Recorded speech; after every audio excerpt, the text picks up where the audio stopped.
I've been just recently doing the Practice Educator Training, so getting ready to take my first student. I've been reflecting on some things that I wish I'd known as a student myself, and I think that's those important things that help you so much in practice. So something I've learnt on the Practice Educator module is about the importance of having a secure base. And I thought about this, it is so important to feel like you're in the right setting. And this can be really helpful for choosing a role. So I've realised over gaining experience that I do much better in more of a team environment rather than being quite isolated. So now I think that's the sort of role I'd look for, making sure that I have people around me. And you can find ways to actually make yourself feel more secure, and that's by finding allies and people that you can feel you can be yourself and be authentic with. And that can really help you to be more vulnerable and open with people, which Brene Brown, if you look at her work, she associates this with people that do well and that are courageous. And I think as social workers, we need to be courageous because we're dealing with uncertainty all the time, and we have to stand up for people, and sometimes that can be really hard when you're a sole voice in a room of people. And it's not just the people that we support that we need to sort of promote their well-being, look at the people in the room around you as well. I think we should stand by and support other people. So if you think that someone's struggling, just go over and speak to them.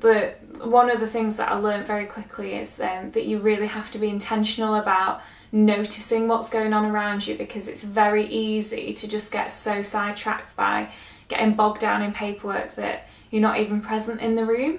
So, and being there for other people has been something that's helped me maintain some really good connections, and also have people that are there for me when I need them as well. So it's like a reciprocal thing. And I think just building connections with people you wouldn't even expect. I built connections with people from the admin team, from people from daycare centres, and sometimes people that you wouldn't expect could help you deal with a situation that just seems really hard to work out.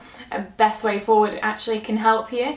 So I've been struggling a lot in the care crisis lately, and there's been a shortage of care, but I found that people have been more creative in terms of daycare centres now preparing meals for people, and it's just keeping those connections and finding out what's going on in the community can really help. So yeah, there's some things that I'd say, and I just think it's about developing yourself as well, as opposed to just sort of getting through things as fast as possible. I think as a student, when I was first starting out, I thought social work is going to be really stressful, so I just focused on trying to get things done as quickly as possible all the time. And now I place more focus on what's important, so having conversations with people. Sometimes people need you to have a once a week discussion with them, and that can be a form of intervention, as opposed to, I work in adults, as opposed to putting a care package in.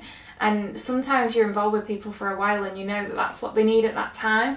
And obviously it's not setting people up to be reliant on you, but it's just about knowing what's right for each individual and responding accordingly. So it's nice to sort of put a video out and think about this, so thank you.